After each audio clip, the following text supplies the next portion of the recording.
હું અમદાવાદથી આવ્યો છું. મારું નામ દેવરાજ છે અને હું ઓટો ડ્રાઈવર છું, રિક્ષા ચલાવું છું. સવારે ઉઠું એટલે બીજું કંઈ જ નહીં, ચા નહીં પીવાની, માતાજીની કોઈ દીવાબત્તી નહીં કરવાની, સીધું ઉઠી અને ડાયરેક્ટ દારૂના અડ્ડાએ દારૂ પીવાનો, દારૂ પીને ગાડી ચલાવવાની. તે સાંજ સુધી, જ્યાં સુધી હું ધંધો ના કરું ત્યાં સુધી નકરું પી પી પી પી. સાંજ પડતા 500 થી 600 રૂપિયાનો દેશી દારૂ પીતો હતો. અને માંસ તો કોઈ મારા ઘરની અંદર સાદું ભોજન તો બનતું જ નહોતું, કે અમે 2 જ જણા ખાનારા છીએ, પણ કિલો માંસ લાવતો હતો હું ઘરમાં.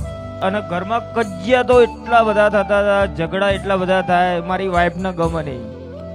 મને કે તમે દારૂ બંધ કરી નાખો. મેં એને એટલે છેલ્લો શબ્દ બી કહી દીધો હતો, મેં હું તને છોડી દઈશ પણ દારૂ નહીં મીકું. મેં પછી અહીંયા તમારા સાનિધ્યમાં આવ્યા પછી પહેલો રવિવાર ભર્યો અને તમારું પ્રવચન મેં જે સાંભળ્યું, અને એ મેં ગમે તે થયું હોય, મને મગજની અંદર ભીડ થઈ ગયું કે યાર આવું થઈ શકે ખરી.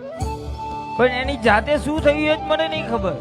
હું બીજા રવિવારે તો આ દારૂ શું કહેવાય એ જ મને નહીં ખબર. દારૂ ક્યાં જતો રહ્યો, અને બીજા જ રવિવારે મને આવું થઈ ગયું અનુભવ. અત્યારે મારા બધા જે ભાઈબંધો ઓટો ડ્રાઈવર વાળા રહ્યા ને, મને કે યાર તું તો સટલે દારૂ પીતો હતો, કે અત્યારે કેમ આ રીતે તું રહેશ.